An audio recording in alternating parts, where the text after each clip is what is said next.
안녕하세요. 편편입생 이풀숲입니다. 오늘은 제가 임상병리학과에서 배우는 과목들을 소개해 보려고 해요. 제가 필기한 거를 가지고 소개를 하려고 하는데 임상병리학과를 목표로 하시는 고등학생분들이나 편입을 준비하시는 분들이 좀 참고하실 수 있게 자세하게 설명을 해드리려고 해요. 그래서 끝까지 봐주시면 좋을 것 같아요. 그럼 시작해 볼게요. 일단 첫 번째 의학용어 과목인데요. 의학용어는 의료보건 계열 학과라면 정말 필수 과목이죠. 보통 1학년 때 배우는데 이게 용어만 딱 배우는 게 아니라 좀 기초적인 인체 생리 부분도 다루고 있기 때문에 1학년 수준에서 배우기 딱 좋은 과목인 것 같아요. 뭐 인체의 구조라든지 심장의 기능, 혈관의 기능, 폐의 구조에 대한 용어 이런 것들을 주로 배우게 되는데 좀 흥미를 가질 수 있는 과목이었던 것 같아요. 이제 제가 필기한 내용을 보면서 설명을 드릴게요. 우선 의학용어에 대한 기본 구조를 먼저 배우고요. 이렇게 세포 조직, 기관, 계통 이런 식으로 좀 인체 생리에 대한 흐름을 정리를 처음에 해주시고 그 다음에 의학용어는 그리스어랑 라틴어가 기원이기 때문에 우리가 알고 있는 그 영어 발음이랑은 좀 다른 게 있어요. 그래서 그런 부분들을 또 배우게 되고 그 다음에 의학용어가 어떻게 구성이 되는지 그런 것들을 배우는데 접두사, 어근, 접미사, 결합형 모음 이렇게 구성이 되거든요. 이 네 가지가 의학용어에 다 포함이 되는 건 아니고 뭐 포함되는 것도 있고 다 포함되지 않는 것도 있는데 그런 것들을 이제 잘라내는 연습도 하고 예시를 한번 보면 이렇게 엔도크라이놀로지라는 내분비학이라는 단어가 있잖아요. 그래서 이거를 접두사, 어근, 결합형 모음, 접미사로 이렇게 나눌 수가 있어요. 이렇게 다 쪼개면서 배우다 보면 나중에 새로운 의학용어가 나왔을 때 이 접두사는 이런 의미였지. 이거는 어근이었어. 이렇게 잘 알 수가 있게 되더라고요. 보통 어근은 인체 해부학적인 부위를 표현하는 것들이 굉장히 많고 그래서 이거는 어근이다, 이거는 어근이 아니구나 라는 거를 좀 파악을 할 수 있게 됐어요. 이렇게 기본적인 형태, 규칙을 배우게 되면 이제는 인체의 구조에 대한 용어 그리고 인체의 위치와 방향에 대한 용어 그런 것들을 배우고요. 이렇게 해서 제일 기본적인 흐름을 먼저 배운 다음에 이제 그 다음에 깊게 계통으로 넘어가요. 저는 심장혈관 계통이랑 호흡기 계통을 배웠는데 심혈관 계통의 제일 기본이 되는 심장의 구조에 대한 용어, 혈관의 구조에 대한 용어, 증상 용어도 배우고요. 진단적인 용어도 배웁니다. 한글로도 알아야 되고 영어로도 알아야 되겠죠? 온라인으로 수업을 하다 보니까 범위를 많이 나가지는 못해서 호흡기계까지만 배웠어요. 여기까지 수술 처치 용어까지 딱 배웠고요. 다른 과목을 배우면서 의학용어는 계속 외워나가면 되니까 이렇게 기본 흐름만 배워놔도 좀 수월한 것 같더라고요. 그래서 의학용어 소개는 여기까지고요. 조직학에 대한 과목 소개를 해볼게요. 조직은 간단하게 말하면 동일한 목적을 가진 그런 세포들이 여러 개가 모여서 형성된 그런 세포 집단을 의미해요. 조직학은 이런 집단들의 기능을 배우게 되는 학문인데 주로 조직의 현미경 관찰을 한 사진을 보면서 이게 어떤 조직이고 이거는 어떤 조직이다 이런 거를 주로 배우고요. 중간중간 염색법에 대해서도 나오는데 조직학에서는 그렇게 깊이 다루지는 않아요. 저희 학교의 경우에는 2학년 과목으로 개설이 돼 있는 건데 3학년 과목인 진단세포학 실습에서 염색법에 대한 내용이 주로 나오고 조직학에서는 자세히는 안 나오더라고요. 그래도 필기 내용을 보면서 자세히 한번 살펴볼게요. 조직은 상피조직, 결합조직, 근육조직, 신경조직 이렇게 네 가지로 구분이 되거든요. 그래서 이것들을 각각 하나씩 배우고 이번에 조직학을 배울 때는 상피조직, 결합조직, 근육조직에 대해서만 배웠어요.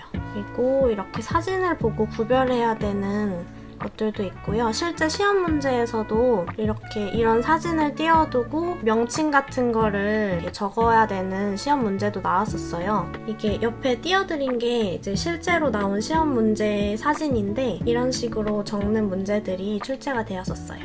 이 세포를 딱 보고 이게 플라즈마 셀인지 딱 구분을 해내야 되고요. 그래서 이런 사진들 보면서 공부하면 되게 재밌어요. 아, 내가 이 세포를 보고 딱 구분을 해낼 수가 있구나 라는 좀 그런 쾌감도 있었고, 이렇게 옆에 보시는 것처럼 기말고사 내용은 제가 워드로 정리를 해놨어요. 사진 같은 것들도 많이 보고 그렇게 공부를 했습니다.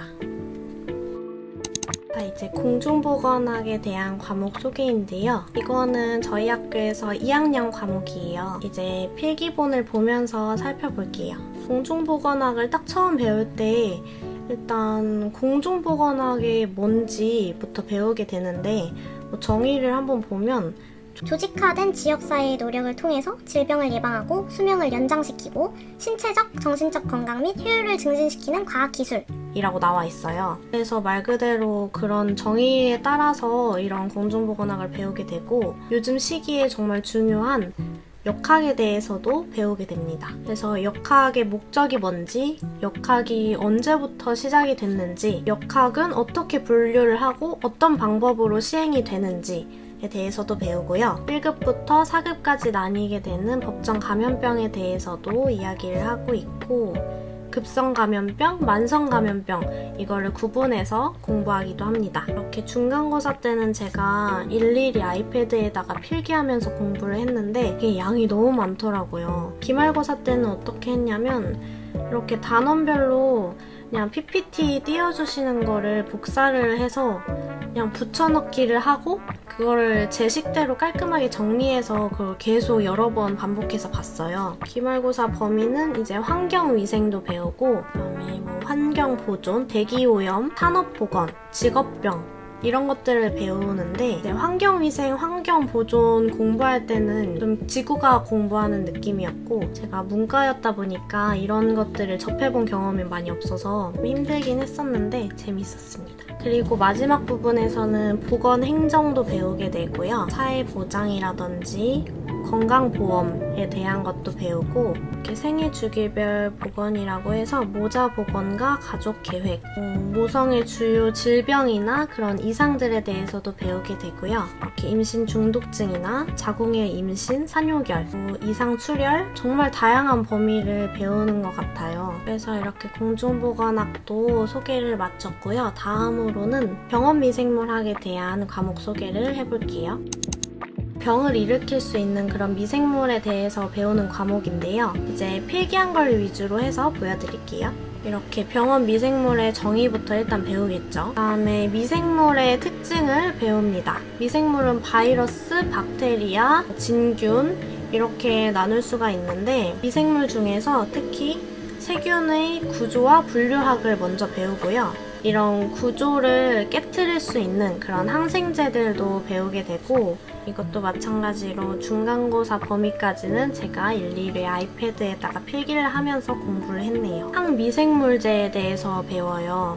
이제 항이라는 거는 어떤 거에 대항한다는 의미를 가지고 있는데, 미생물에 대항하는 그런 제제, 약제, 약물 이런 것들을 배우고요. 항미생물제의 주요 표적, 세균의 세포에 어떻게 작용을 하는지, 세균의 DNA에는 어떻게 작용을 하는지, 세균의 리보솜에는 어떻게 작용을 하는지 이런 것들을 배우게 되고요. 처음에는 이런 기초적인 내용을 배우다가 이제 뒤에 가서는 실전에서 쓰일 수 있는 그런 부분들을 배우게 돼요. 어떤 한천 배지에서 길러야 되는지, 어디서부터 어디까지의 직경을 측정을 해야 되는지, 그 다음에는 이제 세균은 그람 양성 세균이랑 그람 음성 세균으로 나뉘게 되는데, 이런 차이점이나 공통점 같은 것들도 배우게 되고, 다양한 세균들이 있는데 이것들을 어떻게 구분하는지, 그리고 이 중에서 병원 미생물은 또 어떻게 구분을 하는지 진단 검사들이 많이 나와요. 이제 그런 부분들을 위주로 배우게 되고, 진단 검사 방법을 간단하게 한번 소개를 해볼게요. 일단 기본적으로 그람 양성이랑 음성균을 나눌 수 있는 방법은 그람 염색법이에요. 그 다음에 그람 양성균 중에서도 카탈라제라는 효소를 생성하는 균이 있고 생성하지 않는 균으로 구분할 수 있는데, 이렇게 카탈라제를 생성하는 균은 포도알균이랑 마이크로코커스가 있고, 그 다음에 카탈라제를 생성하지 않는 균은 카탈라제 음성균이라고 하는데, 이거는 사슬알균이랑 장알균이 여기에 속한다. 이렇게 해서 이 균을 구분할 수가 있고요. 사실 정말 일부분만 소개를 해드렸지만 진단 검사 방법이 정말 많아요. 그람 음성과 양성을 나누고 또 그람 양성에서는 아포를 생성하는 균, 아포를 생성하지 않는 균, 또 카탈레이즈를 생성하냐 안 하냐 이런 시험 방법들도 있고 뭐 그람 음성균에서는 메콩키 배지에서 자라냐 안 자라냐 이런 거부터 시작해서 그람 음성에도 카탈라제를 생성하냐 안 하냐 이런 것도 나뉘게 되고 정말 세세하게 나눠져 있어가지고 이거를 구분해내기가 정말 어려웠어요. 그래서 여러 번 반복해서 보면 조금 익숙해지는 것 같더라고요. 이제 질병이 발생을 하면 그런 임상적인 특성들을 보고 아 이거는 이런 검사를 해야 되겠다, 어떤 균이 의심된다 하는 그런 의심균을 채취를 해서 배지에다가 배양을 한 후에 이게 어떤 균인지 동정을 하거나 이게 그람 양성인지 음성인지 뭐 카탈라제를 생성하니까 무슨 균이다 이런 것까지 알게 되고 2학기에도 임상미생물학을 추가로 배우는데 1학기 때 배운 병원 미생물만 해도 이렇게 양이 많은데 2학기 때는 얼마나 더 양이 많을까 좀 걱정되기도 합니다. 그래서 이렇게 과목 소개를 마쳤고요. 제 영상을 통해서 임상병리학과는 뭘 배울까에 대해 궁금하셨던 분들의 그런 궁금증이 조금 해소가 됐기를 바라면서 영상을 마무리하겠습니다. 그리고 실습 과목에 대해서는 소개를 못했는데 왜냐면 비대면 강의를 하다 보니까 실습을 아예 못했어요. 그래서 이거를 실습 과목까지 할까 말까 고민을 굉장히 많이 했는데 실습도 안 해보고 실습 과목을 소개를 하기에는 제 역량도 딸리고 제가 제대로 설명도 잘 못해드릴 것 같아서 이렇게 이론 과목만 소개를 해드렸습니다. 영상이 유용하셨다면 좋아요와 구독 눌러주시고 알림 설정까지 해주시면 감사하겠습니다. 그럼 저희는 다음 영상에서 만나요. 안녕!